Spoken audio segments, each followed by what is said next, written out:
नमो भगवते वासुदेवाय। ॐ नमो भगवते वासुदेवाय। ॐ नमो भगवते वासुदेवाय। हरे कृष्णा। आप सभी को दंडवत प्रणाम। श्रीमद् भागवतम महापुराण सत्रों की इन श्रृंखला में सभी भक्तवृंद का यहाँ पर स्वागत है। हम सभी आज सत्र 273 में स्कंद 4 अध्याय 26 आरंभ करने जा रहे हैं। अंतर्राष्ट्रीय कृष्ण भावनामृत संघ के संस्थापक आचार्य कृष्ण कृपा मूर्ति श्री श्रीमदेसी भक्ति वेदांत स्वामी श्रील प्रभुपाद के सुंदर सानिध्य में उनके लेखन के मार्गदर्शन में हम सभी इस विषय को यहाँ पर श्रवण और पठन कर रहे हैं।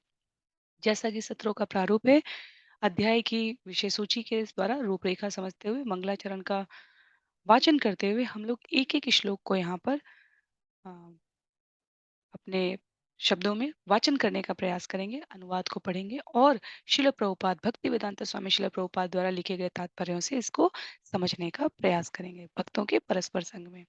तो विषय सूची को देखते हैं।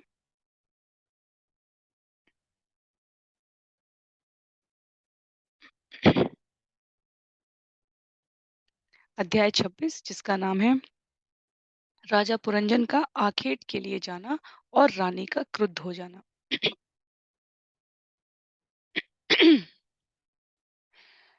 इस अध्याय में 26 श्लोक हैं। आखेट के लिए राजा का रथ पर गमन श्लोक संख्या 1 से लेकर 3 तक बताया गया है। श्लोक संख्या 4 से 10 में पुरंजन द्वारा जंगल में शिकार का वर्णन है। श्लोक संख्या 11 से 20 तक पुरंजन का घर वापस आना है और श्लोक संख्या 21 से लेकर 26 तक पुरंजन का क्रुद्ध पत्नी को शांत करना है। तो 26 श्लोकों का ये अध्याय है और इस अध्याय के श्रवण के पश्चात, समापन के पश्चात हमारे श्रीमद् भागवतम के समग्र श्लोकों की संख्या, जो स्कंद 1 से लेकर 4 तक के श्लोक हैं, अब तक के अध्यायों में वर्णित, जिसे हमने श्रवण पठन और मनन किया, उनकी संख्या 3800 हो जाएगी, 3800 हो जाएगी। स्कंद 4 से समग्र श्लोकों की संख्या 1183 हो जाएगी। तो ये श्लोकों का संख्या का आकलन यहाँ पर सिर्फ ये सुनिश्चित करने के लिए है कि हम 18,000 श्लोकों की इस यात्रा में अभी कहाँ तक पहुंचे हैं। तो आरंभ करते हैं मंगलाचरण से और उसके पश्चात एक एक श्लोक को हम यहाँ पर श्रवण करेंगे। नारायणं नमस्कृत्य नरं चैव नरोत्तमं देवीं सरस्वतीं व्यासं ततो जयम् उदीरयेत्। शृण्वतां स्वकथा कृष्ण पुण्यश्रवणकीर्तन यद्यन्तस्थो ह्यभद्राणि विदुनोति सुयत्स्यताम्। नष्टप्रायेषु भद्रेषु नित्यं भागवत सेवया भगवत्युत्तमश्लोके भक्तिर्भवति नैष्टिकी। ॐ अज्ञानतिमिरान्धस्य ज्ञानाञ्जनशलाकया चक्षुरुन्मीलितं येन तस्मै श्रीगुरुवे नमः। मूकं करोति वाचालं पङ्गुं लङ्घयते गिरिं यत्कृपातमहं वन्दे परमानन्दमाधवम्। वाञ्छाकल्पतरुभ्यश्च कृपा सिन्धुभ्य एव च पतितानां पावनेभ्यो वैष्णवेभ्यो नमो नमः। जय श्री कृष्ण चैतन्य प्रभो नित्यानंद श्री अद्वैत गदाधर श्रीवासादि गौर भक्तवृंद। हरे कृष्णा कृष्ण कृष्णा हरे हरे हरे राम राम राम हरे हरे। हरे कृष्णा कृष्ण कृष्ण हरे हरे हरे राम राम राम हरे हरे। हरे कृष्णा कृष्ण कृष्णा हरे हरे हरे राम राम राम हरे हरे। हरे कृष्णा। तो सभी भक्तवृंद को पुनः सादर प्रणाम है। श्रीमद् भागवतम महापुराण सत्रों की श्रृंखला में हम सभी आज सत्र 273 में स्कंद 4 अध्याय 26 आरंभ करने जा रहे हैं।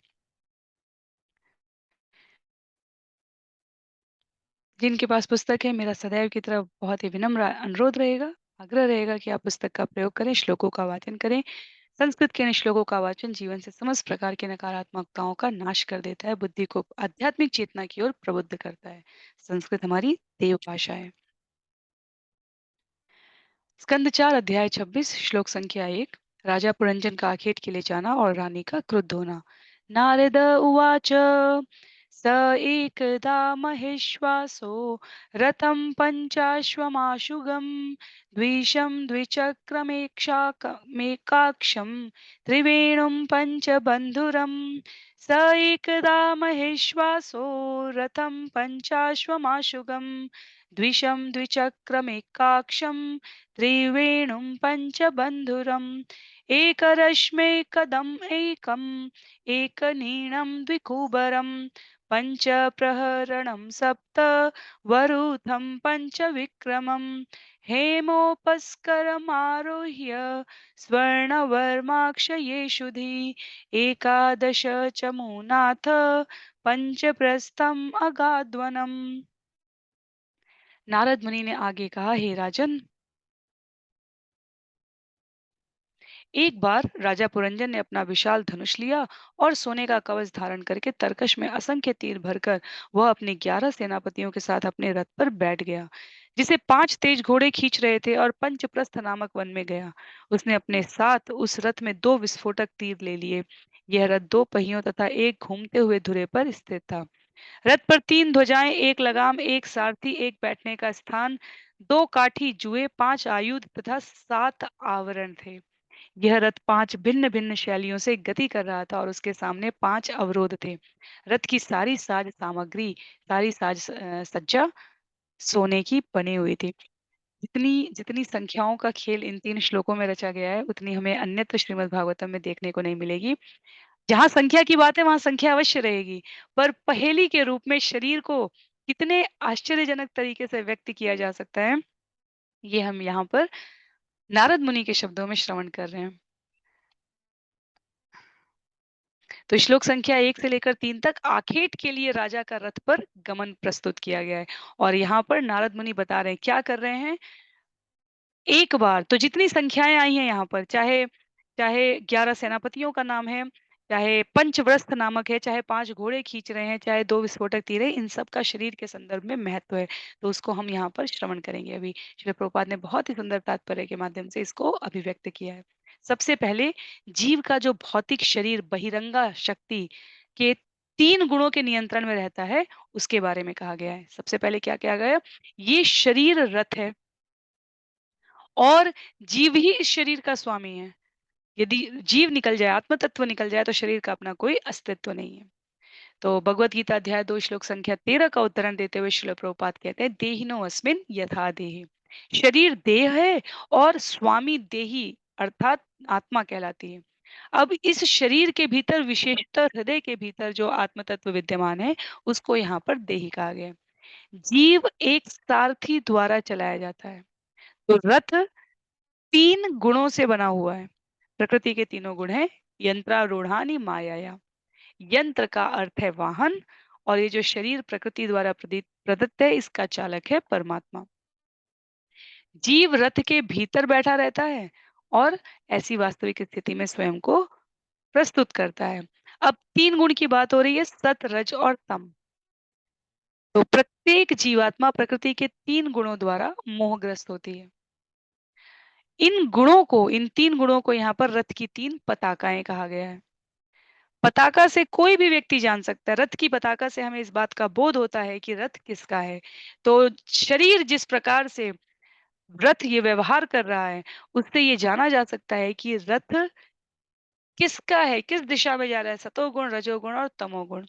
दूसरे शब्दों में, जिसके पास नेत्र है वो समझ सकता है कि प्रकृति के किन विशेष गुणों को धारण करके जीवन में किस प्रकार की गति प्राप्त होगी। दिशा हमारी दशा को निर्धारित करेगी। उसके पश्चात ये भी बताया गया है कि किस प्रकार तमोगुण के प्रभाव से, धार्मिक बनने के प्रयास में तमोगुण के प्रभाव से जीव प्रभावित होगा। तो हमें स्मरण रखना है कि ये सारा प्रसंग नारद मुनि प्राचीन बर्हिषत को बता रहे हैं, क्योंकि प्राचीन बर्हिषत धर्मात्मा माना जाता है, पर सकाम कर्म में जब इच्छा पूर्ति नहीं होती है तो जीव को क्रोध आता है। तो तमोगुण से प्रभावित है प्राचीन बर्हिषत, और उसको यहाँ पर इंगित किया गया है। उसके पश्चात आगे बढ़े तो इन 3 श्लोकों में जो राजा पुरंजन पशुओं को मारने के लिए जंगल की ओर प्रस्थान कर रहे हैं, वो वास्तव में जीव जब तमोगुण की प्रवृत्ति से प्रेरित होकर विभिन्न इंद्रिय मार्ग तृप्ति के कार्य में लगना है। मारना हिंसक कार्य तमोगुण का प्रतिनिधित्व करता है, उसके संदर्भ में यहाँ पर कहा गया है। तो ये भौतिक शरीर जीवात्मा के 3 गुणों द्वारा प्रभावित है, उनका भोग करने के लिए प्रवृत्त हो रहा है।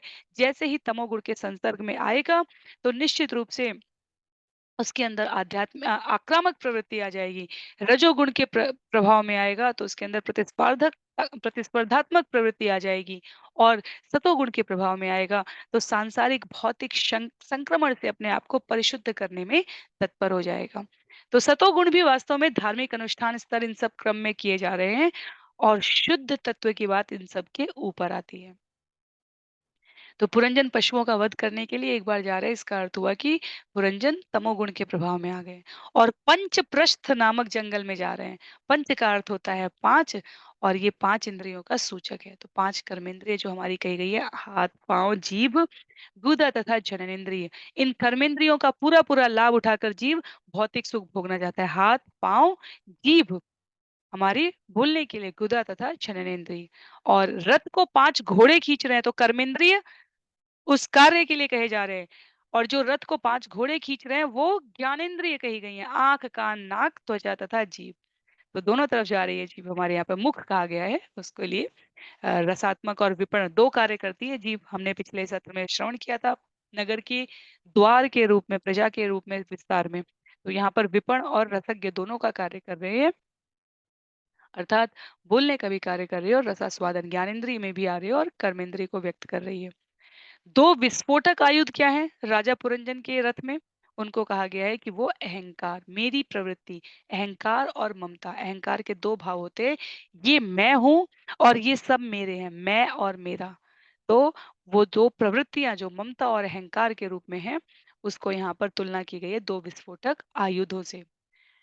रथ के 2 पहिए बताए गए हैं, गतिशील सुविधाओं से भरे पापी जीवन और धार्मिक जीवन। श्रील प्रभुपाद कहते हैं 3 पताकाओं से सुरक्षित था, वो हमने श्रवण कर लिया, वो 3 गुणों को बताते हैं। पंच प्रकार के अवरोध, पंच वायु यदि हमें स्मरण हो, प्राण, अपान, उदान, समान तथा व्यान के लिए कहा गया है और 7 आवरण, ये शरीर पर हमें सिर्फ ऊपर सबसे ऊपर त्वचा दिखती है पर वास्तव में भीतर 7 आवरण है। त्वचा के नीचे, पेशी के नीचे, वसा के नीचे, रक्त के नीचे मज्जा, अस्थि तथा वीर्य कहा गया है। तो ये सब तात्पर्य में वर्णित है बहुत ही अ, तो सधे हुए शब्दों से श्रील प्रभुपाद ने इसको विस्तार पूर्वक व्यक्त किया है। जीव 3 सूक्ष्म तथा 5 स्थूल तत्वों से ढका है। तो क्षितिजल पावक गगन समीरा अग्नि जल वायु आकाश जो हमारे स स्थूल तत्व कह दिए गए हैं, मन, बुद्धि, अहंकार हमारे सूक्ष्म तत्व शरीर इनसे बंधा हुआ है। और जो अवरोध है जीवन का, वास्तविक अवरोध जीवन का क्या है हमारे भौतिक बंधन से मोक्ष के मार्ग की ओर बढ़ने के लिए जो आवश्यकता है वही हमारा अवरोध है। तो बंधन का जीव का 2 कारण है, शोक और मोह। पूरी पूरी अध्यात्म को यहाँ पर इन 3 आध्यात्मिक दृष्टि से शरीर को कैसे अवलोकन करें? शिल प्रभुपाद यहाँ पर नारद मुनि के माध्यम से प्राचीन परिषद को ये कथा सुनाते हुए पुरंजन की पूरे शरीर के इस भावावली का अद्भुत वर्णन है ये। तो इस प्रकार अपनी सारी इच्छाएं जीवात्मा 5 विभिन्न विधियों से पूरी कर रहा है और 11 सेनापति, 10 इंद्रिय और मन हो गए। और कौन-सी संख्या बची है यहाँ पर? तो 5 इंद्रिय विषय हो गए, 11 सेनापति, 10 इंद्रिय और 11वां मन स्वयं हो गया। वृत्तियाँ हो गई, ज्ञानेंद्रिय हो गई, कर्मेंद्रिय हो गई। जी। तो वास्तव में क्या हो रहा है? इन 3 श्लोकों में नारद मुनि भौतिक शरीर की स्थिति तथा इसके भीतर जीवात्मा के बंदी होने का वर्णन कर रहे हैं। तो शिकार करने के लिए राजा पुरंजन चल रहे हैं। तो 3 श्लोक के पश्चात श्लोक संख्या 4 से लेकर 10 तक लिखा है, पुरंजन द्वारा जंगल में शिकार। तो श्लोक संख्या 4 में इसको आरंभ करते हुए व्यक्त किया गया है। चचार मृगयां तत्र दप्त आत्तेषु कार्मुक विहाय जायामतदर्हां मृग व्यसन लालस। यद्यपि राजा पुरंजन के लिए अपनी रानी को एक पल भी छोड़ना कठिन था, तो भी उस दिन उसे शिकार का ऐसा शौक लगा कि अपनी पत्नी की परवाह किए बिना वह बड़े गर्व से धनुष बाण लेकर जंगल में चला गया। स्मरण रखना है राजा पुरंजन कौन है? जीव है। स्त्री रानी कौन है? बुद्धि है। शिकार करना किसका प्रतीक है? तमोगुण का प्रतीक बताया गया है। हिंसा करना, अत्याचार करना। तो बद्ध जीव भी केवल बुद्धि हमें मार्गदर्शन देती रहे, उससे भी संतुष्ट नहीं होता। उसमें भी उसको विभिन्न वृत्ति की ओर अपने आप को अग्रसरित करने का प्रयास रहता है। तो जब राजा या जीव इंद्रिय तृप्ति की लालसा से इतना त्रस्त हो जाए कि वो धार्मिक नियमों की परवाह ना करें, बुद्धि तो भौतिक सुख संसाधन का मार्ग दिखा रही थी, तो वो गर्व के साथ आसक्ति तथा घृणा का आसक्ति तथा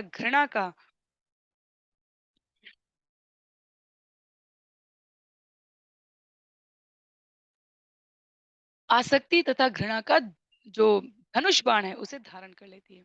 तो यदि हम अपनी चेतना को देखें तो वो 2 प्रकार से कार्य कर रही है। श्रील प्रभुपाद बता रहे हैं, या तो वो सही मार्ग पर जाएगी या तो वो गलत मार्ग पर जाएगी। जब जीव रजोगुण के अंदर अत्यधिक आस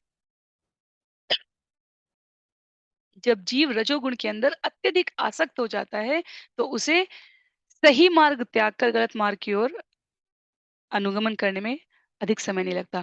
और रजोगुण से तमोगुण का मार्ग बड़ा ही शीघ्र होता है।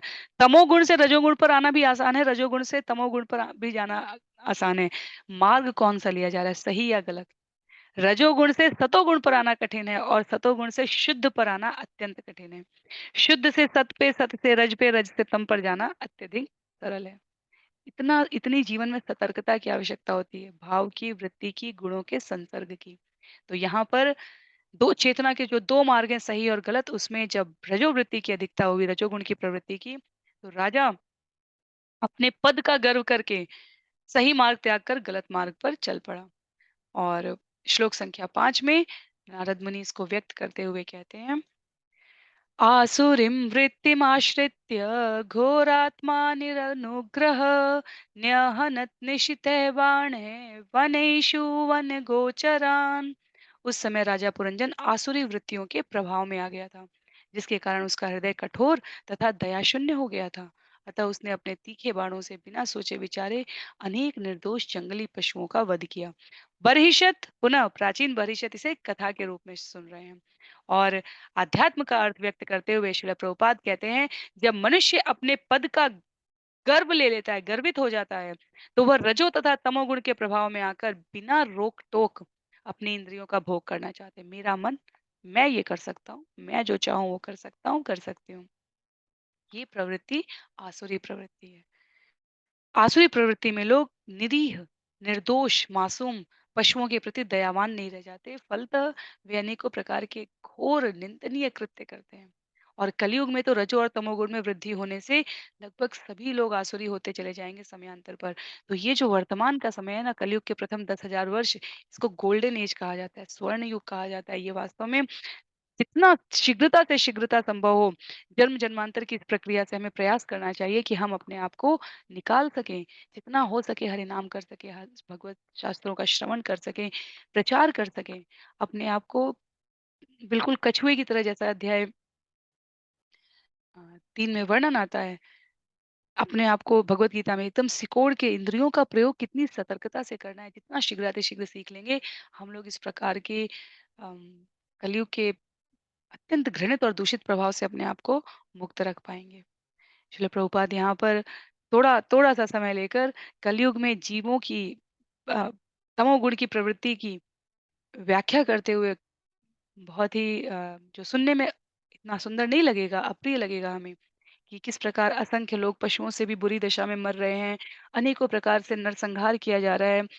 कसाई घरों में पश्चिमी देशों का विशेष रूप से उल्लेख करते हुए वो कहते हैं कि कोई प्रतिबंध नहीं है और इसीलिए प्रति 5वें 10वें वर्ष दशक में युद्ध पर युद्ध होते जा रहे हैं, क्योंकि चेतना दूषित हो गई है। यदि चेतना दूषित हो जाए व्यक्ति की, संस्था की, समाज की, राष्ट्र की, तो वो इस प्रकार की नृशंस हत्याओं में अपने आप को अनुरक्त कर लेते हैं। उन्हें प्रकृति प्रकृति के नियमों से कोई परिचय ही नहीं है। तो ईश्वरीय नियमों की यदि जीवन में परिचय नहीं है, किनको नहीं होती है? अभिमानी व्यक्तियों को नहीं होती है।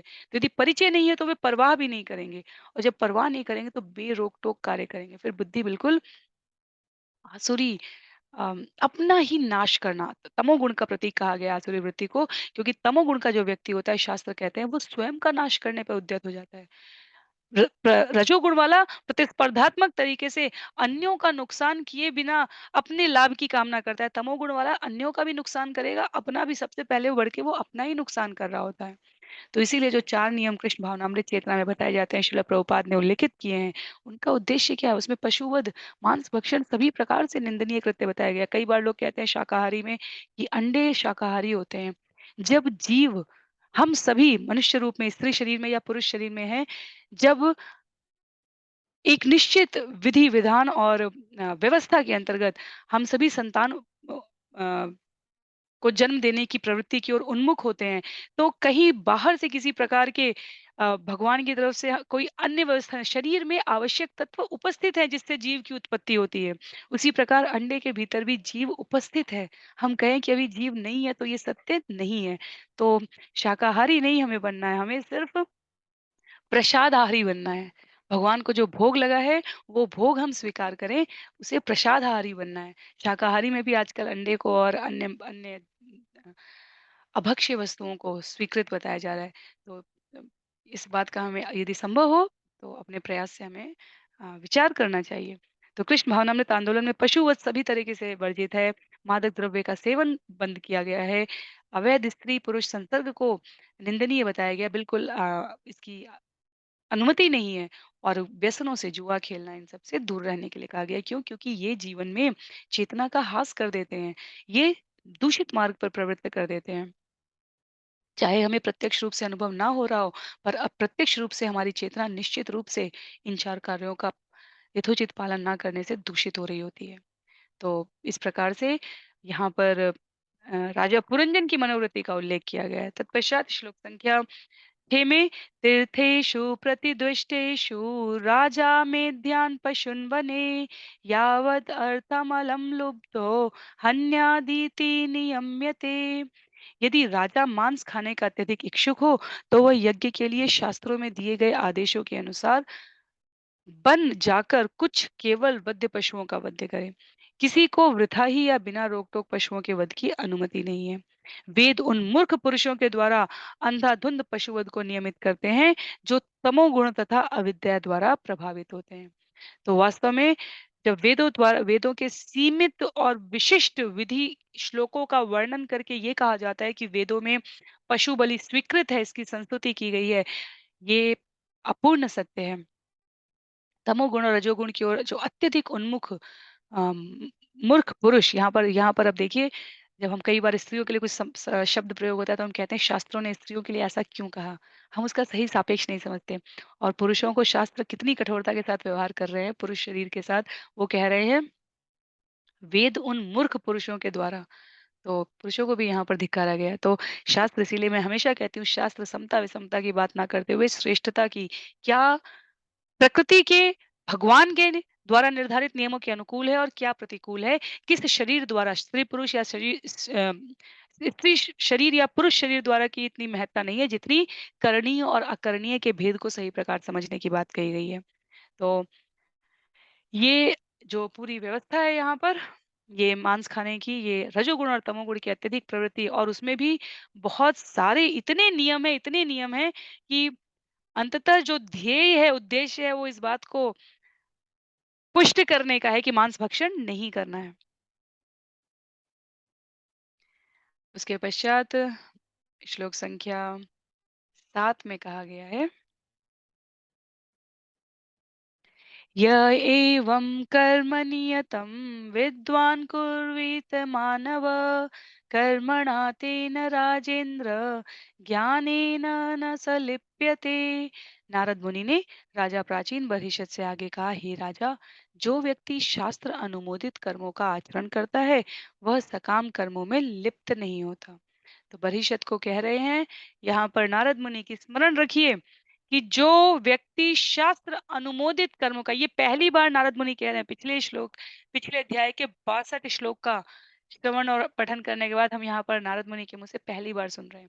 किस प्रकार पूरी व्यवस्था जीव की शरीर में, इस जगत में, प्रकृति के आवरण में, आबंध में, बुद्धि के द्वारा मोहित किए जाने पर प्रस्तुत करके नारद मुनि अब पहली बार यहाँ पर शब्द प्रयोग कर रहे हैं प्राचीन बर्हिषद के साथ कि जो शास्त्र अनुमोदित वचनों का आचरण नहीं करता कर्म के रूप में, वो सदैव सकाम कर्म में लिप्त रहेगा। अर्थात जो शास्त्र अनुमोदित कर्मों का आचरण करेगा, वो सकाम कर्म में लिप्त नहीं होगा। तो वेदों के जो आदेश हैं सकाम कर्म के संबंध में, वो वास्तव में हमें नियंत्रित और नियमित करने के लिए हैं।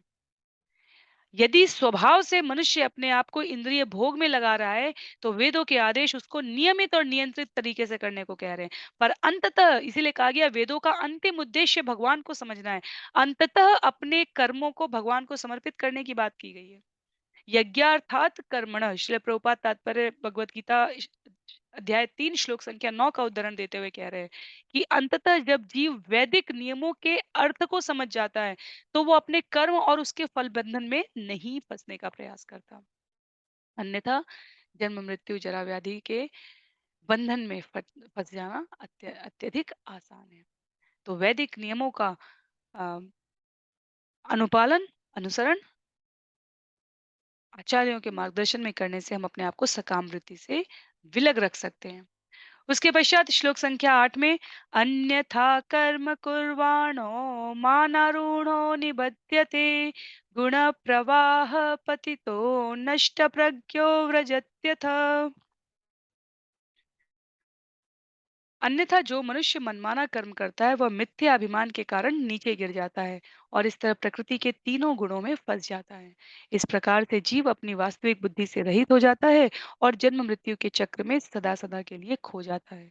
इस प्रकार वह मल के एक सूक्ष्म जीवाणु से लेकर ब्रह्मलोक में उच्च पद तक ऊपर नीचे जाता आता रहता है।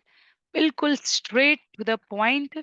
नारद मुनि ने बिल्कुल जहां पर मर्म भेदी बाढ़ चलाने की आवश्यकता थी, एक बार में प्राचीन बरहिशत को वो संकेत दे दिया कि वो क्या कहना चाह रहे हैं। वो कह रहे हैं, यदि मनुष्य मनमाना कर्म करेगा, आचरण करेगा, मिथ्या अभिमान के कारण निश्चित रूप से वो नीचे गिरता है और नीचे गिरने का अर्थ हुआ कि वो अधोगति में 84 लाख योनियों में मनुष्य योनि से नीचे अधोगति में गमन करने लग जाता है।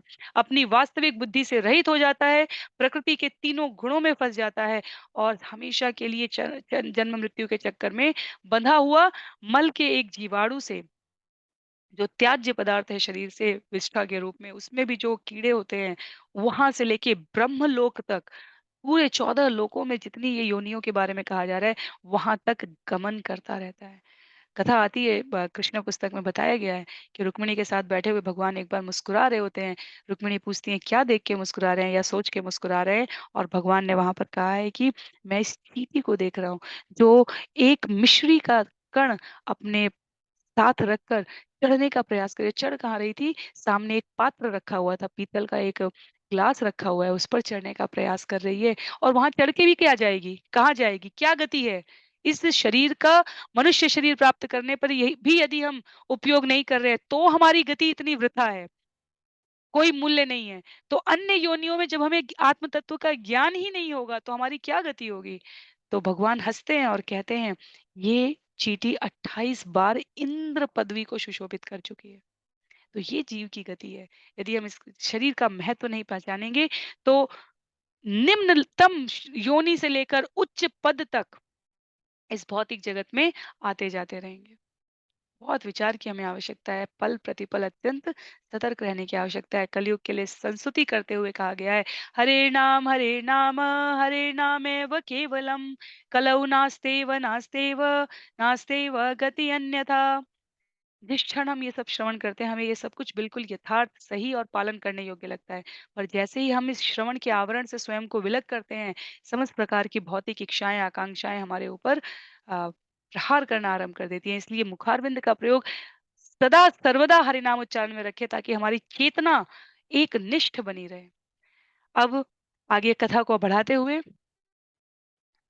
नारद मुनि ने श्लोक संख्या 9 में कहा है, तत्र निर्भिन्न गात्राणाम चित्रवाजे शिली मुखे विप्लवो बुद्धुखितानाम दुसह करुणात्मनाम।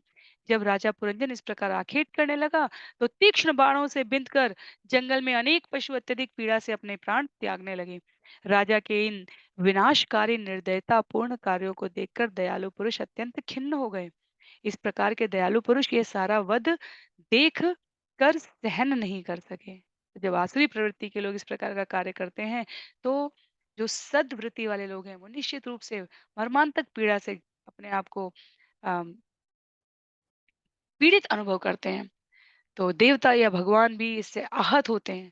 इस वर्तमान युग में जो 4 नियम हैं, यदि उनका पालन नहीं कर रहे हैं और सर्वत्र हमें अनेकों प्रकार का अनाचार, पापाचार दिख रहा है, वो वास्तव में आधुनिक सभ्यता का आधार कहा जा रहा है, पर मनुष्य जीवन की सारी सार्थकता को नष्ट कर रहा है। तो वैष्णव जन कई बार नित्य लोक से वैष्णव जन वॉलंटियर करते हैं, स्वयं अपनी इच्छा व्यक्त करते हैं कि मर्त्यलोक की दशा देखी नहीं जा रही है, हम जाकर वहाँ हरि नाम का प्रचार करके आना चाहते हैं। और कई बार भगवान भेजते हैं।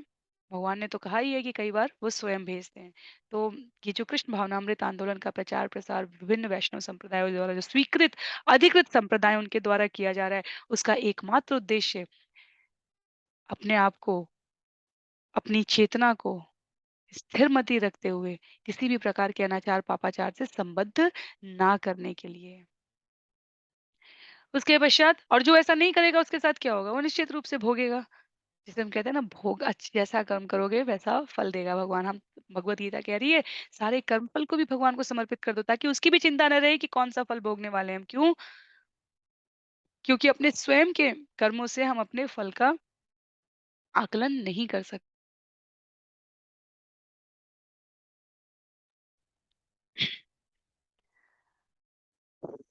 इसके पश्चात श्लोक संख्या 10 में कहा गया है शशान वराहान महिषान गव्यान रुरुशल्यकान मेध्यान अन्यान च विविधान विनिघ्नन श्रममध्यगात् शशान वराहान महिषान गव्यान रुरुशल्यकान मेध्यान अन्यान च विविधान विनिघ्नन श्रममध्यगात्। इस प्रकार राजा पुरंजन ने अनेक पशुओं का वध किया जिसमें खरगोश, सुअर, भैंसे, नीलगाय, श्याम हिरण, शाही तथा अन्य शिकारी जानवर शामिल थे। लगातार शिकार करते रहने से राजा अत्यधिक थक गया। तो पाप वृत्ति में लगा जीव जो तमोगुणी मनुष्य की श्रेणी में आ चुका है, वो अपनी अज्ञानता से अपने आप को पापों की ओर उन्मुख करता जा रहा है और पापमय जीवन का परिणाम अंततः क्या होगा? कष्ट भोगना होगा। तो जो नियमों का पालन नहीं करेंगे, आदर्श नियमों का उल्लंघन करेंगे, वो तो निश्चित रूप से कानून द्वारा दंडित होंगे और प्रकृति के नियम साधारण नहीं है। प्रकृति के नियम कठोर हैं। भगवान कहते हैं, भक्तों के लिए मैं मक्खन से भी अधिक मुलायम हूँ और दुष्टों के लिए मैं वज्र से भी अधिक कठोर हूँ। तो प्रकृति भगवान की शक्ति है, भौतिक अभिव्यक्ति है, वो कभी भी हमें बुरे कर्मों का सुंदर परिणाम नहीं देगी। तो इसलिए कहा गया है अ, बिल्कुल हमें अपने आप को सतर्क रखना हो। जैसे बच्चा है, अगर बच्चा अग्नि को छुएगा शिला प्रभुपाद कहते हैं, तो अग्नि ये नहीं देखेगी कि बच्चा छू रहा है मुझे कि बड़ा छू रहा है। अग्नि तो उसी प्रकार से दंड देती है। उसी प्रकार से जो भी प्रकृति के नियम का उल्लंघन करेगा, प्रकृति ये नहीं देखेगी कि इसके साथ क्या स्थिति परिस्थिति थी। यदि नियमों का उल्लंघन हुआ है, तो दंड निश्चित रूप से प्राप्त होगा। और यदि अज्ञानवश प्रकृति के नियमों का उल्लंघन होता है और जीव अपने आप को भगवत चेतना में अभिव्यक्त कर लेता है, अभिसिंचित कर लेता है, तो जो पिछला उसका कर्म फल है, उसको हमने सुना है उसको भगवान कहते हैं नष्ट कर देते हैं। में उसको जला देते हैं। जब अग्नि जलाते हैं तो वो कोई अवशेष नहीं बचा के रखती। तो राजा ने अनेक पशुओं का वध किया और वो अत्यंत थक गया। हम आध्यात्मिक दृष्टि से कैसे समझें इस विषय को? इसका अर्थ हुआ जब मनुष्य किसी भगवत भक्त के, संत पुरुष के, संत व्यक्तित्व के संपर्क में आता है और उसे प्रकृति के कठोर नियमों का पता चलता है, तब वो धार्मिक बन जाता है। तो अधार्मिक मनुष्य पशु तुल्य कहे गए हैं और कृष्ण भावनामृत आंदोलन में लगे हुए जो मनुष्य उन्हें वास्तव में अपनी स्थिति का सही भली-भांति बोध हो चुका है, इसलिए वो 4 वर्जित जो कार्य हैं उनको त्याग देते हैं, कपटी जीवन से अपने आप को मुक्त कर लेते हैं। धार्मिक जीवन मोक्ष पथ पर अनुसरण करने के लिए प्रवृत्त कर लेते हैं, पर आवश्यक है कि 4 मूलभूत दृढ़ नियमों का पालन किया जाए। तो ये इस पूरी अंधी भौतिकतावादी सभ्यता के लिए श्रील प्रभुपाद लिख रहे हैं कि अंततः जैसे ही सत्पुरुष का इन्हें संग मिलेगा, ये अपनी जीवन की कठोरता का अनुभव कर पाएँगे। और इसलिए सभी भक्तों से, श्रोताओं से, पाठकों से, भगवत भक्ति में अभिरुचि रखने वालों से अनुरोध किया जाता है कि स्वयं वे अध्ययन करें और अन्यों को इस मार्ग पर, भक्ति के मार्ग पर उन्मुख होने के लिए प्रवृत्त करने का प्रयास करें।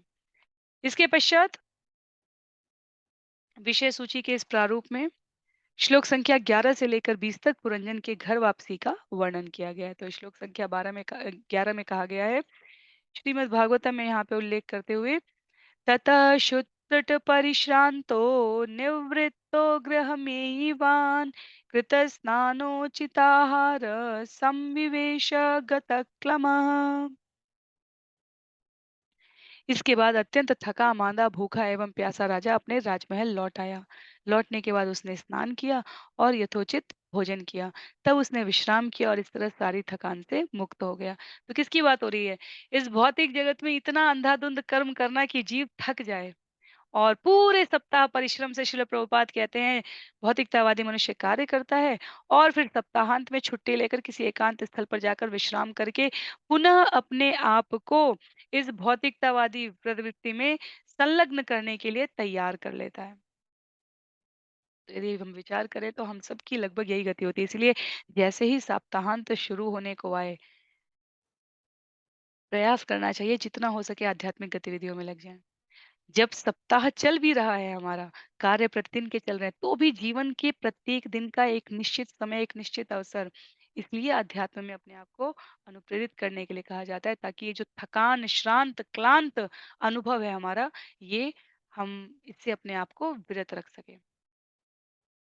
तो पुरंजन का घर आना, स्नान करना, उपयुक्त भोजन करना, ये सब ये बता रहा है कि भौतिकतावादी मनुष्य को, जीव को वास्तविक स्थिति में जो पापमय जीवन है उससे विरक्ति लेनी चाहिए। शुद्ध होने के लिए गुरु को स्वीकार करना चाहिए और उनसे जीवन के मूल्यों को समझना चाहिए। तब जो ताजगी, नवीनता होती है उसको स्नान कहा गया है।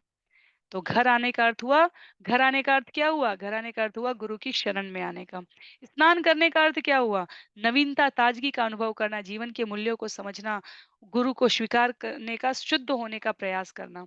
उसके बाद कहा गया है उपयुक्त भोजन करना। उपयुक्त भोजन का अर्थ हुआ प्रामाणिक गुरु से दीक्षा प्राप्त करके सभी प्रकार की अवांछित गतिविधियां, अवैध मैथुन, मद्यपान, द्यूत क्रीड़ा, मांसाहार, इसका परित्याग कर देना। उचित आहार बहुत बहुत आवश्यक है। मनुष्य को उपयुक्त भोजन ही करना चाहिए और प्रत्येक वृत्ति के मनुष्यों का भोजन निर्धारित है। भगवत गीता में जब हम श्रवण करते हैं अध्याय 17 में, तो हमें पता चलता है कि सतोगुणी व्यक्ति का भोजन, रजोगुणी व्यक्ति का भोजन और तमोगुणी व्यक्ति का भोजन कैसा होता है। तो हमारा आहार हमारे विचार को प्रभावित कर रहा है। आहार अलग-अलग प्रवृत्ति वाले मनुष्यों के लिए अलग-अलग है। जैसे सूअर के लिए श्रील प्रभुपाद लिखते हैं, विष्ठा ही उसका प्रिय भोजन है, पर मनुष्य सोच भी नहीं सकता, क्योंकि ये उसकी प्रवृत्ति नहीं है।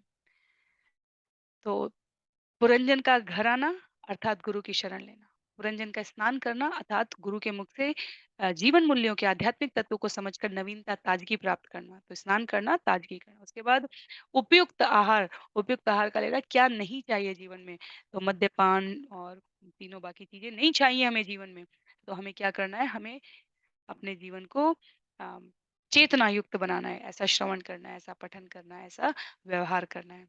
तो 11 से 20 तक इस प्रकार ये जो वर्णन चल रहा है उसमें श्लोक संख्या 12 में कहा गया है, आत्मा नाम अर्हयाम चक्रे धूप आलेप स्त्रकादिभिः साध्वलंकृत सर्वांगो महिष्यामादधे मन।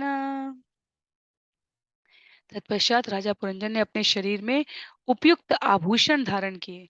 उसने अपने शरीर के ऊपर चंदन का लेप किया और फूलों की माला पहनी। इस प्रकार वह पूर्णतः तरोताजा हो गया। इसके बाद वह अपनी रानी की खोज करने लगा।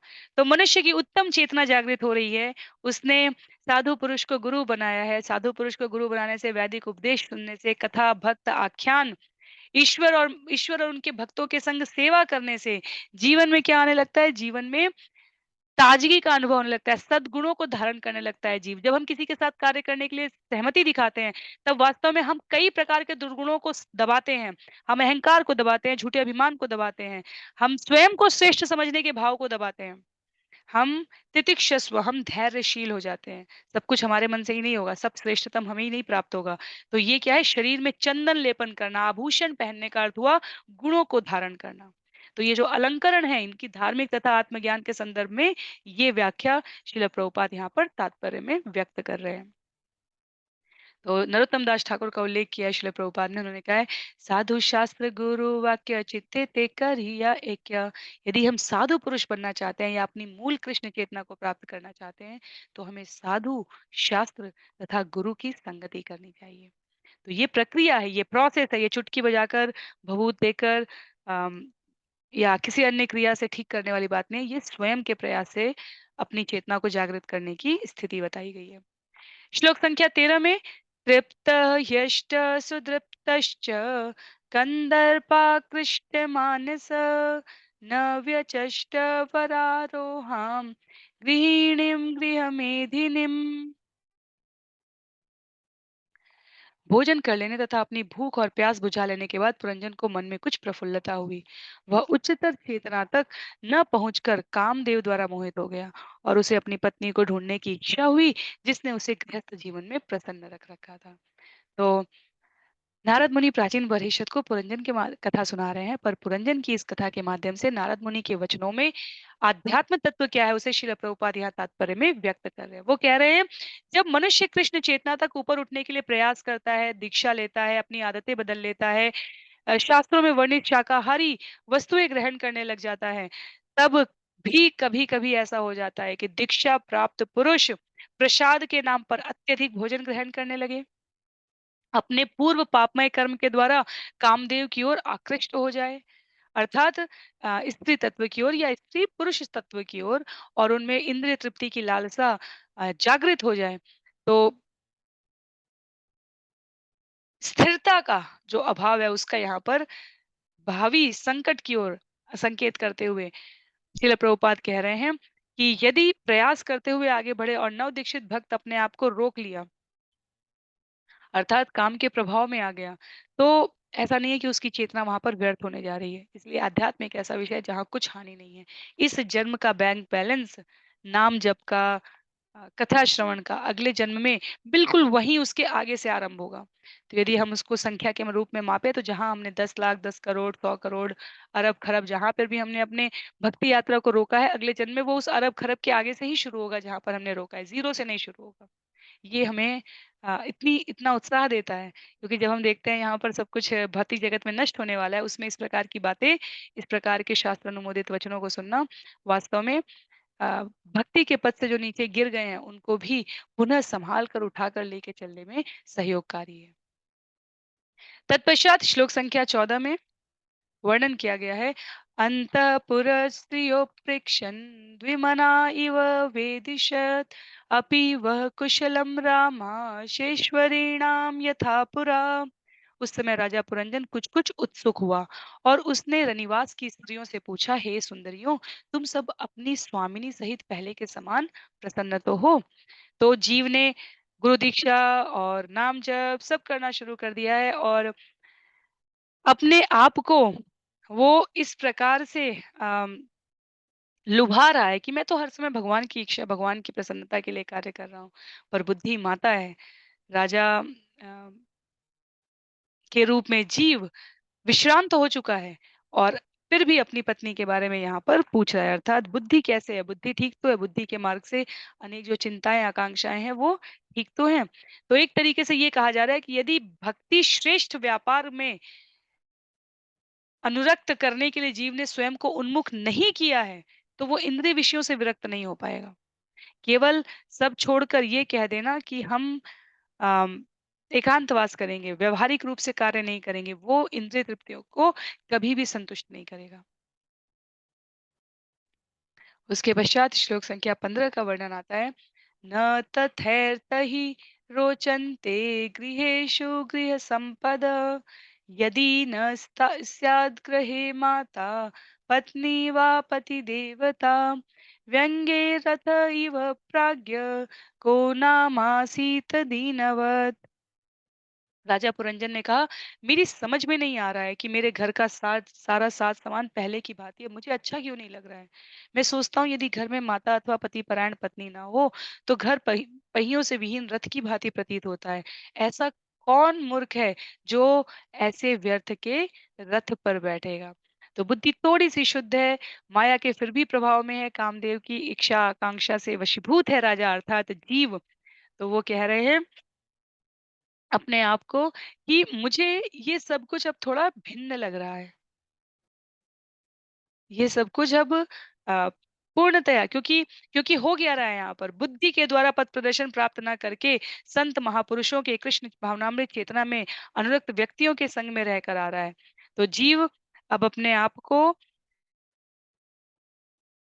प्रबुद्ध मस्तिष्क विकसित करने की ओर अग्रसरित कर रहा है। फिर उसके लिए आवश्यक रूप से कोई विशेष वर्ण किसी का त्याग करने की ज़रूरत नहीं रहेगी। इसी जीवन में इन्हीं कार्यों को करते हुए हम भक्ति को प्राथमिकता देंगे। समस्त कार्यों के केंद्र में भगवान को धारण करेंगे और अपने समस्त कर्मों का फल भी उन्हें समर्पित करेंगे। श्लोक संख्या 16 में कहा है, क्व वर्तते सा ललना मजन्तं व्यसनार्णवे या मामुद्धरते प्रज्ञां दीपयन्ती पदे पदे। कृपया मुझे उस सुंदरी का पता बताओ जो मुझे सदैव संकट के समुद्र में डूबने से उबारती है। वह मुझे पग पग पर सद्बुद्धि प्रदान करके बचाती है। तो पुरंजन अपनी पत्नी के लिए कह रहे हैं और यहाँ पर क्षमा कीजिए, पुरंजन यहाँ पर अपनी पत्नी के लिए कह रहे हैं और नारद मुनि के इन वचनों का आश्रय लेकर शिल प्रभुपाद हमें तात्पर्य में उल्लिखित कर रहे हैं कि हमें स्वयं को किस प्रकार बुद्धि के सदुपयोग से संकट के समुद्र में डूबने से उबारने वाली सद्बुद्धि की ओर अग्रसरित करने वाली अर्थात जीव के संदर्भ में चेतना की ओर अग्रसरित करने वाली उस स्त्री का पता तो बताओ, मार्ग तो बताओ। तो ये हमारे लिए हम कैसे हैं? हम कैसे हैं? अगर हम चैतन्य चरितामृत की बात करें तो सद्बुद्धि का अर्थ क्या हुआ? चैतन्य चरितामृत में कहा गया कृष्ण ये भजे से बड़ा चतुर। जो भगवान को भजता है वो बहुत चतुर है। जो जब तक भगवान को नहीं भज रहा है तब तक वो चतुर नहीं कहा जा सकता। और भक्त को अत्यधिक सरल और अत्यधिक चतुर कहा जाता है। सरल इस संदर्भ में कि वो बेवकूफ नहीं है। सरलता इस संदर्भ में है कि वो जीवन के लक्ष्य के प्रति सुस्पष्ट है। उसके कार्यों में दुविधा नहीं है, द्वंद नहीं है। और चतुर इस संदर्भ में है कि अपने समय का भली-भांति उपयोग करना जानता है भक्त। तो पदम पदम यद विपदाम न तेषाम, श्रीमद् भागवतम का भी उल्लेख स्कंद 10 का वर्णन करते हुए श्रील प्रभुपाद यहीं पर कह रहे हैं, ये भौतिक संसार वास्तव में भक्तों के रहने का स्थान नहीं है क्योंकि यहाँ पग-पग पर संकट है। इसलिए भक्त अपने आप को चतुर बनकर उद्देश्य के प्रति समर्पित बनकर शीघ्रता से शीघ्र यहाँ के कार्यों का समापन संचालन रेजिग्नेशन करके समयांतर पर अपने आप को भगवत धाम गमन करने के लिए निरंतर प्रयासरत रहता है। तो पुरंजन अपनी सुभार्या को खोज रहा है जो उसे इस संसार में कठिन स्थिति से परिस्थितियों से बताती है और व्यवहारिक रूप में भी शास्त्र कहते हैं कि धर्मपत्नी अ, निश्चित रूप से अपने जो शास्त्र का अनुमोदन करने वाली हैं, वो परिवार को, अपने आश्रितों को, स्वयं को संकट की स्थिति से दूर रखने की एक जिसे हम शटी इंद्रिय कहते हैं, एक विशेष योग्यता प्रबुद्ध होती है। इंट्यूटिव होता है, ये अनुमानित होता है, पर ये सभी के द्वारा स्वीकृत होता है। उसके पश्चात श्लोक संख्या 17 में राजा आगे बोलते हुए कहेंगे, रामा ऊचुः नरनाथ न जानीम त्वत्प्रिया यद्व्यवस्यति भूतले निरवस्तारे शयानां पश्य शत्रुहन्। सभी स्त्रियों ने राजा को संबोधित किया, हे प्रजा के स्वामी, हम यह नहीं जानती कि आपकी प्रिया ने क्यों ऐसी स्थिति बना रखी है। हे शत्रुओं के संहारक, कृपया देखें, वे बिना बिस्तर के जमीन पर लेटी हुई हैं। हम नहीं समझ पा रहे हैं कि वे ऐसा क्यों कर रही हैं। तो यहाँ क्या हो रहा है?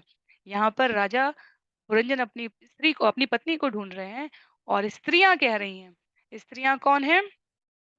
यहाँ पर पुनः अगर आध्यात्मिक तत्व की विवेचना करने चले हम, तो पुरंजन ने बुद्धि को छोड़कर पहले अपने आप को कहाँ अनुरक्त किया? पशुओं के वध में, तमोगुण में, तो भौतिकतावादी श्रेणी में गया।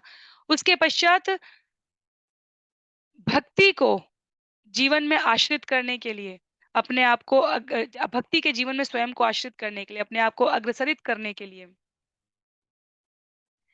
अंतःकरण से, शास्त्रों के मार्गदर्शन से, गुरु के द्वारा दीक्षित होकर प्रयास करने का प्रयास किया। तो दोनों ही समय बुद्धि की अवहेलना हो गई, पत्नी की अवहेलना हो गई पुरंजन के द्वारा। इसलिए बुद्धि क्या हो गई है? बुद्धि नाराज हो गई है। स्त्री, पत्नी, रानी नाराज हो गई है। व्यवहार रूप में श्रील प्रभुपाद यहाँ पर पारिवारिक जीवन का उल्लेख करते हुए कहते हैं कि प्रकृति की व्यवस्था में पत्नी और पुरुष को पत्नी को एक साथ रहना चाहिए। पति और पत्नी को चाहे किसी भी योनि का की व्यवस्था हो, पशु की, पक्षी की, नर और मादा को साथ साथ रहने की व्यवस्था की गई है। ये प्राकृतिक व्यवस्था है। इससे आदर्श जीवन को संभालने में, एक दूसरे को संयमित रखने में, एक दूसरे को उत्प्रेरक तरीके से अध्यात्म पर अग्रसरित करने में अनुशासन पूर्वक सहायता प्राप्त होती है। तो जब ये व्यवहार होगा तब जीवन सुखी होगा। यदि ये व्यवहार नहीं होगा तो निश्चित रूप से कलह, चिंता और अनेकों प्रकार के संकट उस घर पर विराजते हैं। तो स्त्रियों द्वारा ऐसा उत्तर दिया गया है। तो नारद मुनि श्लोक संख्या 18 में अभिव्यक्त करते हैं।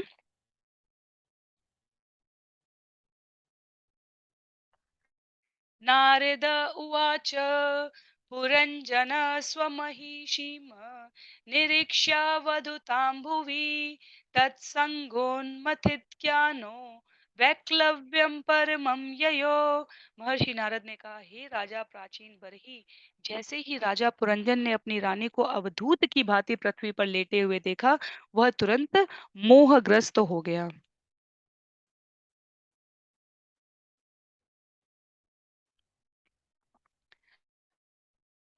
जीव बुद्धि को इस प्रकार साथ न देने पर, यदि शरीर की साथ बुद्धि साथ न हो तो शरीर की सुध बुद्ध कहाँ रह जाती है। तो यहाँ पर अवधुताम शब्द का प्रयोग किया गया उस साधु के लिए जो शरीर की सुध बुद्ध से ऊपर है। और शिल प्रभुपाद तात्पर्य में कहते हैं कि पुरंजन ये स्थिति अवस्था देखकर अत्यंत दुखी हुए। उनको इस बात का पश्चाताप हुआ कि उन्होंने बुद्धि की उपेक्षा की है। तो जब मनुष्य बुद्धि की उपेक्षा करेगा, उससे अपने आप को विलग करेगा, वो पाप कर्म में प्रवृत्त होगा। सद्बुद्धि या कृष्ण चेतना की उपेक्षा के कारण वो मोहग्रस्त होगा। तो दो मार्ग थे, दूषित मार्ग और शुचितापूर्ण मार्ग चेतना के। और बुद्धि दोनों तरफ से उपेक्षा की गई। यदि सद्बुद्धि कृष्ण चेतना की उपेक्षा करेगा तो मोहग्रस्त होगा, पाप कर्म में होगा। यदि पाप कर्म में हो रहा है तो अपने आप को पुनः बुद्धि की उपेक्षा करके और पापमय कर्मों में प्रवृत्त करेगा। श्लोक संख्या 19 को, इसी विषय को, क्योंकि ये जुड़ा हुआ है इससे, तो इसको आगे बताते हुए कहा है।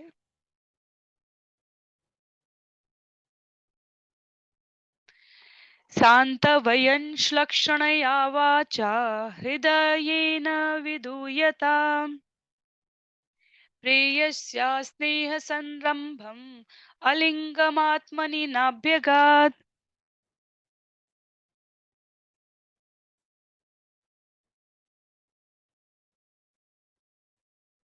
दुखित हृदय से राजा अपनी पत्नी से अत्यंत मीठे शब्द कहने लगा। यद्यपि वह दुखी था और उसे प्रसन्न करने का प्रयास कर रहा था, किंतु उसने अपनी प्राण प्रिया पत्नी के हृदय में क्रोध का एक भी लक्षण नहीं देखा। तो बुद्धि को छोड़कर आध्यात्मिक तत्व के रूप में जीव पश्चाताप कर रहा है, पाप क्रम में प्रवृत्त हो रहा है। और सद्बुद्धि के रूप में भगवत भक्ति छोड़ रहा है, कृष्ण भक्ति को छोड़ के पश्चाताप कर रहा है। तो अब जब जीवन में भौतिक वृत्तियों से विरक्ति आए और कृष्ण भक्ति के लिए प्रवृत्ति आए, तो सागर का बंधन छूटने का मार्ग प्रशस्त हो चुका है। लेकिन यदि जीव आत्म साक्षात्कार के प्रति रुचि खो देगा तो पुनः पाप कर्म में प्रवृत्त हो जाएगा। इसलिए संग आवश्यक है। बुद्धि सदैव शुद्ध बुद्धि की तरह कार्य करनी चाहिए। और सद्बुद्धि कौन देता है? अध्याय 15 श्लोक संख्या 15 भगवान कहते हैं, मैं देता हूँ सद्बुद्धि।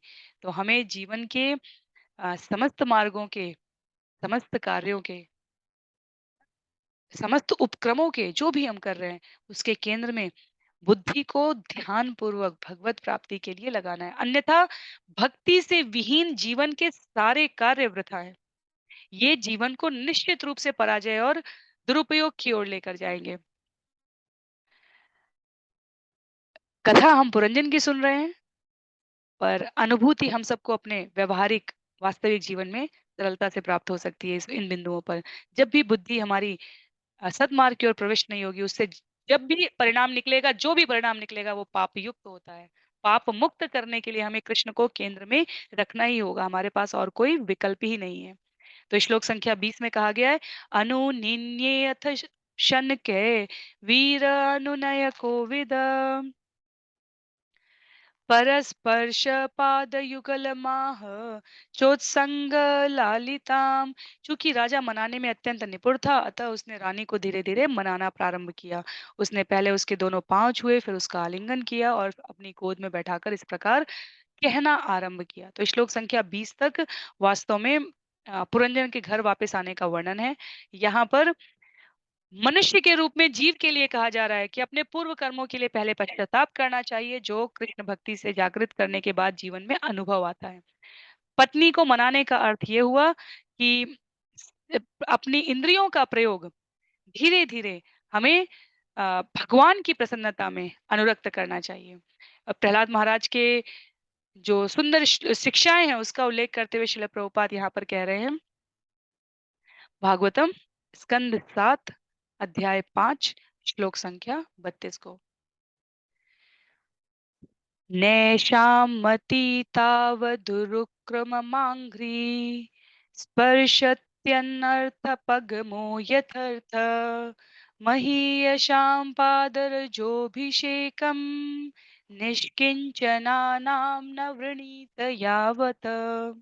क्या कहा जा रहा है? जब तक मनुष्य ऐसे व्यक्ति के चरण कमल की धूल को अपने मस्तक पर धारण नहीं करता, जो महात्मा या भक्त बन चुका है, तब तक उसका कृष्ण भक्ति के द्वार तक प्रवेश नहीं होता। ये आत्मार्पण का, अपने आप को अर्पित करने का शुभारंभ है।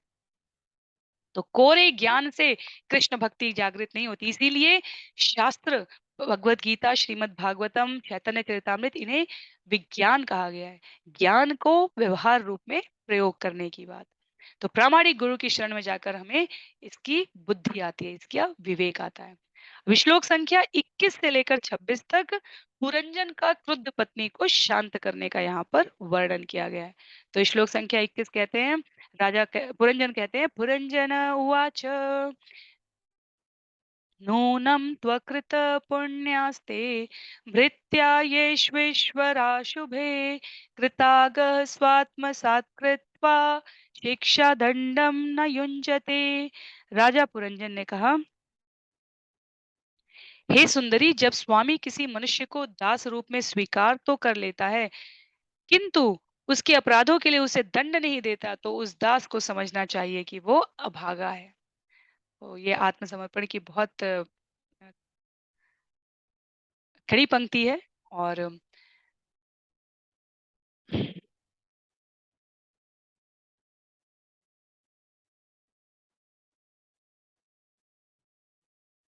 तो ये आत्मसमर्पण की बहुत ही कड़ी पंक्ति है। वास्तव में इसका अर्थ किस संदर्भ में कहा जा रहा है? पुरंजन अपनी पत्नी द्वारा किए गए दंड को अपने ऊपर किया गया अनुग्रह समझ रहा है। उसका कहना है कि अ, मैं स्वीकार करता हूँ कि आपके द्वारा ये जो व्यवहार किया जा रहा है, ये मेरे द्वारा किए गए कर्म का परिणाम है। और अब इसका आध्यात्मिक अर्थ समझें, तो मनुष्य यदि ईश्वर की इच्छा से प्रकृति के द्वारा जो नियम दिए गए हैं, उनका पालन नहीं करेगा, तो उसे नियम निश्चित रूप से दंडित होना पड़ता है, तो उसे विचलित नहीं होना चाहिए।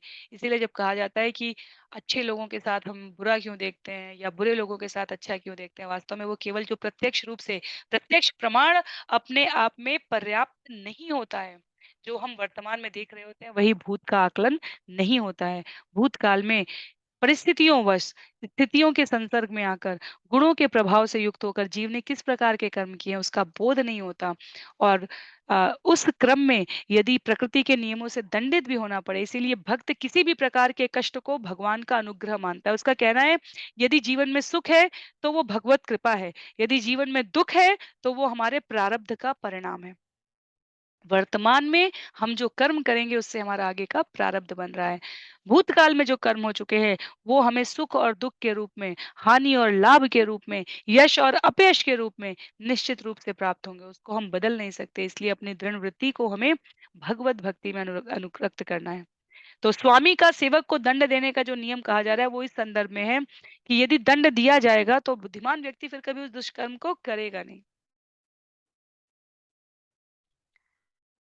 उसके पश्चात श्लोक संख्या 22 का यहाँ पर उल्लेख है, अंतिम 4-5 श्लोक हैं। तो हम लोग उनको समाप्त करने का प्रयास करेंगे। परमोऽनुग्रहो दण्डो भृत्येषु प्रभुरार्पित बालो न वेद तत्तन्वी बन्धुकृत्यम् अमर्षण। हे तन्वंगी, जब कोई स्वामी अपने सेवक को दंड देता है तो उसे परम अनुग्रह समझकर स्वीकार कर लेना चाहिए। जो क्रुद्ध होता है वह अत्यंत मूर्ख है और वह यह नहीं जानता कि ऐसा करना तो उसके मित्र का कर्तव्य है। तो पुरंजन अपनी रानी को कह रहे हैं। नारद मुनि प्राचीन बरहिषत को ये सुना रहे हैं। इसका तात्विक अर्थ क्या है वो शिल प्रभुपाद हमें बता रहे हैं। वो कह रहे हैं यदि मूर्ख को अच्छी बात बताई जाएगी तो वो उसे अच्छा नहीं मानता, वो क्रुद्ध होता है। पर यदि जो नम्र व्यक्ति है, जो सज्जन है, वो जब जीवन में कुछ कठिनता, कुछ प्रतिकूलता दिखाई देगी, तो उसे परम अनुग्रह समझकर स्वीकार कर लेते हैं। तो मूर्ख और बुद्धिमान का ये अंतर बताया गया है कि मूर्ख उपदेश को सुनकर सुधारने की बजाय और उल्टा क्रुद्ध हो जाता है।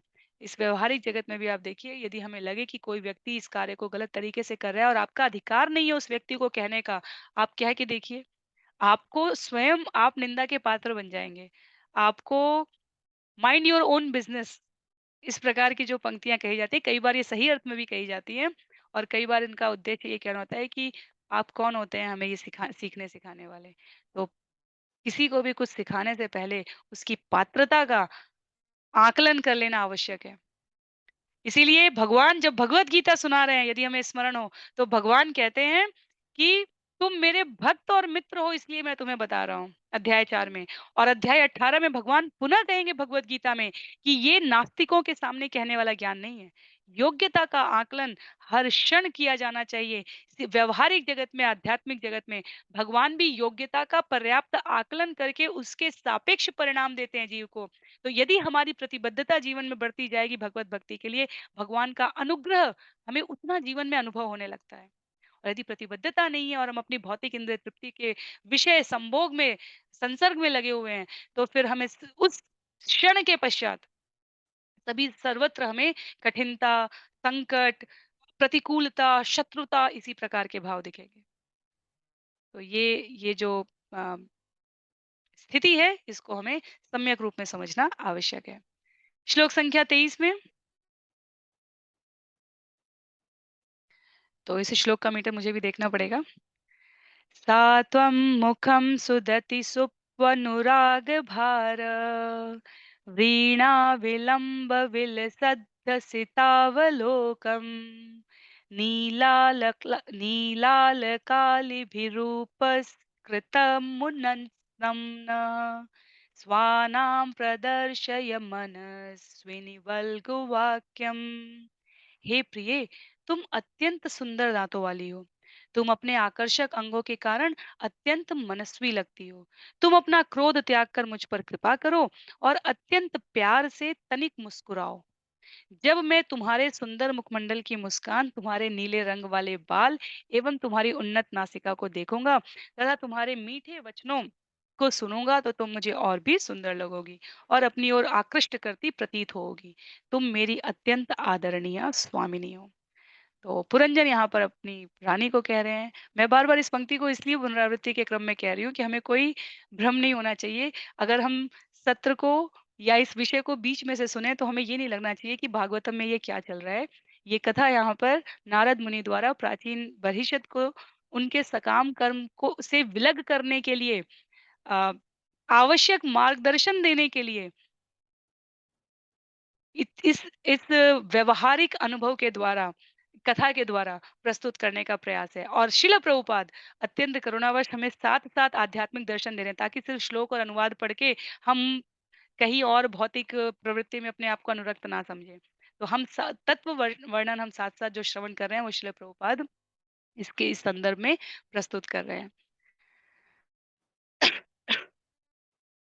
तो वास्तविकता ये है कि जो यहाँ पर रानी को सुंदर शब्द यहाँ पर राजा पुरंजन द्वारा कहे जा रहे हैं, उद्देश्य ये है कि बुद्धि, रानी यहाँ पर बुद्धि का प्रतीक है और हमारी बुद्धि अ, संयमित, अनुशासित, प्रफुल्लचित रहेगी, तो जीव उसमें आनंदपूर्ण तरीके से भक्तिमय चेतना की ओर अग्रसरित हो पाएगा। यदि यदि जीव और बुद्धि अलग-अलग मार्ग पर अग्रसरित हैं, तो जीवन का उद्देश्य कभी नहीं प्राप्त हो सकता।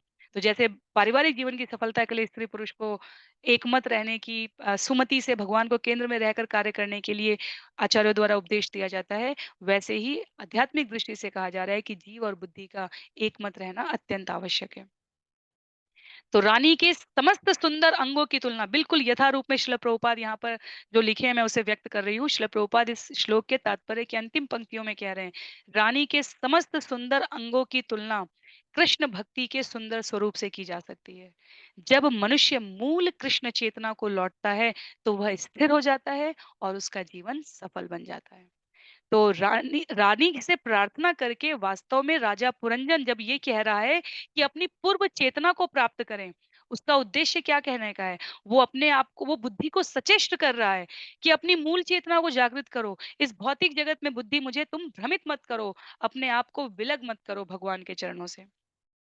तो अंतिम 3 श्लोक हैं इस अध्याय के, तो हम लोग इसे आज के सत्र में ही समाप्त करने का प्रयास करेंगे। तस्मिन् दधेदमहं तव वीरपत्नी योऽन्यत्र भूसुरकुलात् कृतकिल्बिषस्तम् पश्येनवीतभयमुन्मुदितं त्रिलोक्याम् अन्यत्र वै मुररिपोरितरत्र दासात्। हे वीर पत्नी, मुझे बताओ कि क्या किसी ने तुम्हें अपमानित किया है?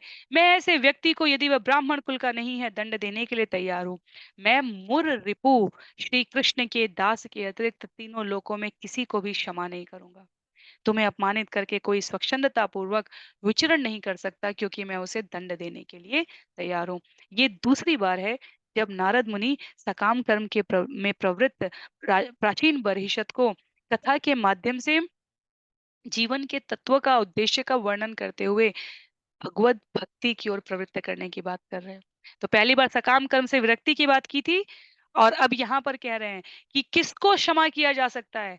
जो कृष्ण के दास हैं, जो ब्राह्मण है, ब्राह्मण अर्थात जो स्वाध्याय, पठन, पाठन, वेदों, पुराणों, ब्राह्मण आर्य की रचनाओं को अ, सूत्र रूप में समाज को देने के लिए प्रतिबद्ध हैं।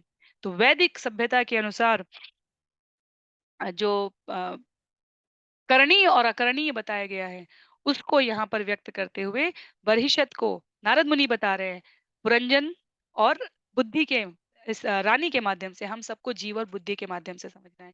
क्या है हमारे लिए उद्देश्य? शुद्ध चेतना या कृष्ण चेतना भौतिक कार्यकलापों के कारण जब दूषित हो रही है, तो त्याग से, दान से, पुण्य कर्म से इसे जागृत करने का प्रयास किया जा सकता है। पर यदि किसी वैष्णव के प्रति अपराध हो जाए, तो किसी दान से, किसी त्याग से, किसी तप से उसे जागृत नहीं किया जा सकता। उसके लिए पहले तो जीव को सतर्क रहना चाहिए कि कभी ये अपराध हो ना, पर यदि हो जाए, तो जहाँ अपराध हुआ है उसी द्वार पर जाके क्षमा याचना कर लेनी चाहिए।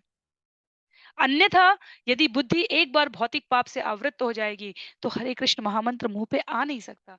वास्तव में ये श्रील प्रभुपाद ने कई बार कहा है, केवल पुण्य आत्माएँ जिन्होंने जीवन पर्यंत या जन्म-जन्मांतर भगवत भक्ति की कामना की है, केवल वे भगवान का नाम जप सकते हैं। विचार करके देख लीजिए, प्रतिदिन 500 से ज़्यादा कम से कम संदेश प्रसारित होने में 10, 12, 15 लोग प्रयास कर पाते हैं। क्यों? क्योंकि परिस्थितियाँ इतनी कठिन कर देती है जीव के मुख से हरिनाम का उच्चारण करना। इसलिए अपने आप को जैसे ही ये पंक्ति सुनाई दे, सारी इंद्रियों को केंद्रित करके हरिनाम जप का पूरे सामर्थ्य के साथ पालन करने के लिए प्रतिबद्धता दिखानी चाहिए जीवन में। तो महाराज अम्बरीश और दुर्वासा मुनि का उदाहरण दिया है यहाँ पर श्रील प्रभुपाद ने। हम सबको पता है दुर्वासा ने अम्बरीश के प्रति जो अपराध किया उसके लिए भगवान ने भी भगवान के पास तक पहुंच गए दुर्वासा और भगवान कहते हैं मैं क्षमा नहीं कर सकता। अम्बरीश ही क्षमा कर सकते हैं। तो पुरंजन यहाँ पर रानी को यही कह रहे हैं कि किसने किया है अपराध मुझे बताओ, मैं उससे क्षमा प्रार्थना करवाऊँगा। मैं उन्होंने जो बिल्कुल यथारूप में जो शब्द प्रयोग किए हैं, वो कहते हैं मैं इस प्रकार से विचरण करने नहीं दे सकता। मैं उसे दंड देने के लिए तैयार हूँ। और तत्व रूप में हमारे लिए जो बिंदु है, वो क्या है कि यदि वैष्णव के प्रति अपराध हो जाए, तो अपराधकर्ता वहीं जाकर क्षमा याचना करे, इसके अतिरिक्त और कोई विधान नहीं है। तो 20 श्लोक 21 से 26 तक राजा पुरंजन रानी को मना रहे हैं, अर्थात जीव बुद्धि को यथासाध्य तरीके से सद्मार्ग पर लाने का प्रयास कर रहे हैं। वक्त्रम न ते वितिलिकम मलिनम विहर्षम संरंभ भीममविमृष्टमपेतरागम पश्येस्तनावपि शुचोपहतौ सुजातौ बिंबाधरम विगत कुंकुमपंकरागम। प्रिय, आज तक मैंने कभी भी तुम्हारे मुख को तिलक से रहित नहीं देखा। न ही मैंने तुम्हें कभी खिन्न तथा कांति या स्नेह से रहित देखा है। न ही मैंने तुम्हारे दोनों स्तनों को नेत्र अश्रुओं से सिक्त देखा है। न ही मैंने तुम्हारे बिंबा फलों के समान लाल लाल होठों को कभी लालिमा से रहित देखा है। जीवन के सभी अलंकार कांतिहीन हो जाते हैं यदि जीवन में सत चेतना ना हो। सभी सद्गुण प्रभावहीन हो जाते हैं यदि मनुष्य अपने आप को पाप वृत्ति में दूषित कर ले। आपके पास श्रेष्ठ बुद्धि है, पर आप उसका प्रयोग प्राणी मात्र के संहार के लिए कर रहे हो। आपके पास श्रेष्ठ सामर्थ्य हो, पर आप उसका प्रयोग दूसरे को परेशान करने में, अत्याचार अनाचार करने में कर रहे हो। आपके पास श्रेष्ठ विद्वत्ता हो, पर आप उससे बड़े बड़े घातक हथियार बनाने का कार्य कर रहे हैं।